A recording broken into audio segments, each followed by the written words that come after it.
démocratique du Congo, une région dont on ne parle plus beaucoup. Et pour cause, l'insécurité dans la région limite l'accès des médias sur place. C'est une véritable crise humanitaire qui a lieu.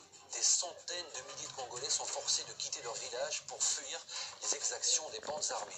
Je me suis rendu dans l'un de ces camps de déplacés internes du Nord Kivu, un camp où aucune télévision ne s'était rendue auparavant. Un reportage que j'ai réalisé avec Arthur Gillet et Renaud Ewa. Sur les hauteurs du Nord Kivu, c'est un convoi ultra sécurisé qui nous emmène ce jour-là. 2 véhicules tout-terrain avec connexion satellite, car en cas de panne d'un véhicule, l'autre doit prendre le relais. Pas question de rester bloqué dans une région où les groupes armés sévissent violemment depuis plusieurs années. Notre objectif, remonter depuis Goma vers le Nord Kivu pour nous rendre dans le camp de déplacés de Mungote, une zone effacée des radars médiatiques. Généralement, on va dans des endroits beaucoup plus proches de Goma, mais là, c'est la première fois qu'un média international se rend à l'intérieur de la province pour rencontrer des personnes déplacées internes. Pourquoi, selon vous, les médias se désintéressent ou peut-être on peut parfois de se rendre dans ces endroits? C'est vrai que la zone a été pendant un moment très insécure et donc on ne pouvait pas encourager les médias à aller à la rencontre de personnes déplacées dans des zones où la sécurité n'était pas sûre. Aujourd'hui au Congo, 800 000 personnes sont déplacées. Des Congolais qui quittent leur village à la recherche d'un peu de protection, terrorisés par les groupes armés qui volent et violent en toute impunité. Après de longues heures de route, nous arrivons dans un de ces camps de déplacés internes. Sous nos yeux, Mungote, 15 000 réfugiés dans leur propre pays. Ce jour-là, tous se sont réunis dans ce grand terrain vague. Ils attendent ce moment depuis plus d'1 mois, la distribution des vivres. Problème, seule une personne sur 5 aura accès au très convoité ticket de rationnement. Il faut prioriser la demande. Les plus vulnérables obtiennent un sac de farine, comme on gagne à la loterie. Ça fait 1 mois que j'attendais ça. Je suis très heureuse. Je vais manger en très petite quantité pour que ça puisse tenir pendant 1 mois. Les plus chanceux obtiennent de la farine, des lentilles, de l'huile et des haricots. Mais l'immense majorité ne reçoit rien. Les conflits au Moyen-Orient ont poussé certaines ONG à quitter le Congo pour rediriger leur aide, évitant ainsi une zone du Kivu de plus en plus dangereuse. Résultat, derrière ces cordes, 80% de déplacés sont contraints d'assister affamés à la distribution des denrées, et certains ont du mal à cacher leur frustration. J'attends avec toutes ces personnes, mais nous, on ne reçoit pas à manger. C'est anormal que des personnes reçoivent et d'autres pas. C'est comme si nous, on n'avait pas les mêmes problèmes qu'eux. Il y a la faim qui ronge, mais pour les plus petits, il y a ce furieux besoin de retrouver une vie d'enfant l'espace de quelques instants. Je les vois soulever furtivement les cordes pour chipper quelques petits bouchons. Dans un monde sans jouets, on les invente. Nous fabriquons des petites voitures avec ces bouchons pour jouer quand nos parents nous laissent un peu de temps, car nous devons les aider aussi. Et quand je leur demande ce qui leur ferait le plus plaisir, la réponse est surprenante, de maturité. J'aimerais qu'il y ait la paix dans notre pays, pour pouvoir retourner à l'école. En attendant, ces enfants grandissent en manque de tout, un dénuement absolu, qui pousse certains à rejoindre les rebelles, qui pourtant les terrorisent tant. C'est des points faciles puisque ces enfants n'ont rien à faire et quand ils arrivent à un certain âge, entre 15, 16 ou 17 ans, et qu'ils ont des promesses pour avoir un peu de sous, pour s'occuper de soi, oui, ça devrait être des proies très faciles pour intégrer les groupes armés. Pour l'heure, la distribution. Le camion peut repartir, nul ne sait quand aura lieu la prochaine livraison. 1 mois, 2 mois, peut-être plus. Il est temps pour moi de pénétrer dans le camp. Des centaines de huttes de fortune dans une roche volcanique qui noircit plus encore le triste décor. Sur les hauteurs du Kivu, la pluie est souvent au rendez-vous. Alors une vieille dame m'invite dans sa case pour me protéger. Elle vit là avec ses 3 petits-enfants, quelques bûches pour se réchauffer, une couverture sur un tas de pierres fait office de literie.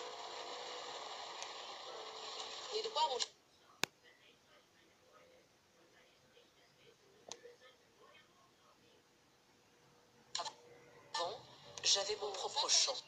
Mais aujourd'hui, à cause des rebelles, je ne peux pas y retourner. Si la paix revient, nous repartirons chez nous, car ici, il n'y a rien à manger. Nous n'avons pas de vêtements, nos toits percent. Nous n'avons même pas de bâches pour nous protéger. Ainsi passent les jours, lentement, amèrement, et sans jamais la moindre lueur d'espoir.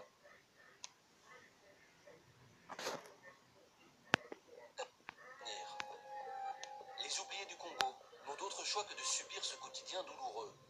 Alors parfois désespérées, certaines jeunes filles décident de vendre leur corps pour quelques centimes. Cette grand-mère porte sur le dos un enfant qui n'est pas le sien. Pour moins d'1 euro, sa fille a vendu son corps. L'adolescente a abandonné l'enfant non désiré et quitté le camp. Depuis, cette vieille dame erre seule à la recherche d'un peu d'aide pour le bébé orphelin. Il ne marche pas. Il ne parvient même pas à se mettre debout. Vas-y, tiens-toi debout. Mais chaque fois il tombe et il rampe à 4 pattes. Cet enfant me rend folle. Lorsque ma fille est tombée enceinte, elle n'avait que 14 ans. Elle a accouché et après seulement 3 mois, elle est partie et m'a laissé le petit. Elle m'a demandé de l'amener là où des blancs pourraient s'occuper de lui. Mais là, je suis complètement perdue. Je ne sais pas quoi faire. C'est ainsi que de nombreux bébés indésirés voient le jour sur le camp. Et la prostitution n'est qu'un facteur. L'autre, ce sont les viols. Dans un contexte d'absence totale de sécurité, les viols ont explosé au Congo. À l'abri des regards, je me rends dans la hutte d'une adolescente qui me dit vouloir témoigner. Elle n'a que 15 ans, mais son destin est déjà brisé. Le bébé qu'elle tient à ses côtés est le fruit d'un viol. Elle se souvient du jour où tout a basculé.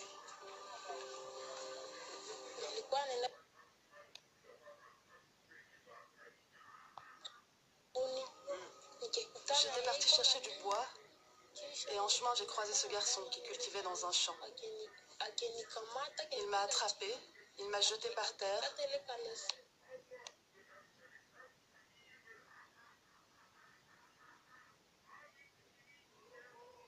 Il a déchiré tous mes vêtements. J'ai crié, mais personne ne m'a porté secours. Quand je suis arrivée à la maison, je l'ai dit à mes parents. Mais comme je ne connaissais pas l'identité de mon agresseur, ils m'ont demandé de me taire et de ne rien dire.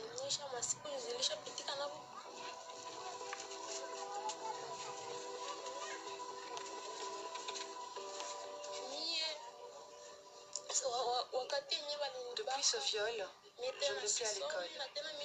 J'ai accouché par césarienne à l'heure de pluie. Je ne peux plus rien porter de lourd. Je n'ai même plus la force d'aller au champ. Je n'ai pas d'argent pour faire un peu de commerce.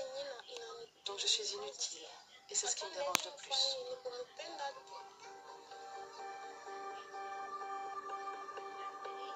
Les mots manquent pour qualifier la tragédie qui touche en ce moment les oubliés du Nord Kivu. Un sentiment d'injustice d'autant plus grand lorsqu'on constate que tout autour des camps, il y a des hectares de terres cultivables auxquels ils ne peuvent pas.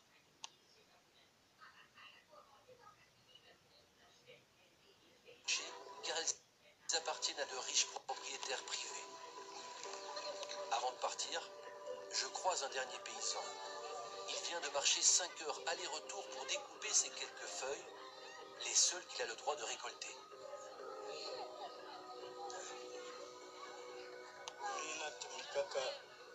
Je rentre de mon village, celui que j'avais dû quitter. Nous sommes nombreux à faire l'aller-retour en journée, mais nous ne pouvons pas y rester. Mon village me manque, mais à cause de tous les bandits qui nous pillent, nous sommes obligés de revenir au camp tous les jours. Alors pour manger, il faut marcher. Sa femme est malade, l'homme s'occupe seul de ses 4 enfants. Dans un tel contexte de survie, qui pense encore à la politique ? La grande majorité des déplacés ne sont pas recensés. La plupart n'ont même plus de documents d'identité. L'élection présidentielle semble bien éloignée de leurs préoccupations quotidiennes, eux qui pourtant auraient tant de choses à revendiquer.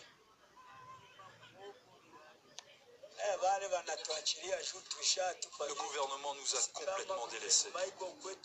Car si les autorités étaient présentes, on serait chez nous depuis longtemps. Mais vu qu'il n'y a pas de gouvernement, on reste ici. Quel sera l'avenir des oubliés du Congo? Ces centaines de milliers de réfugiés dans leur propre pays. Ces hommes, ces femmes, ces enfants qui n'ont d'autre choix que de survivre au quotidien. Des Congolais dont les voix s'éteignent loin, très loin, du regard de l'Occident.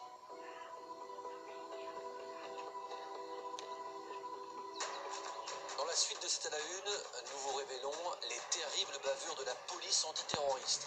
Des familles sans histoire qui ont fait l'objet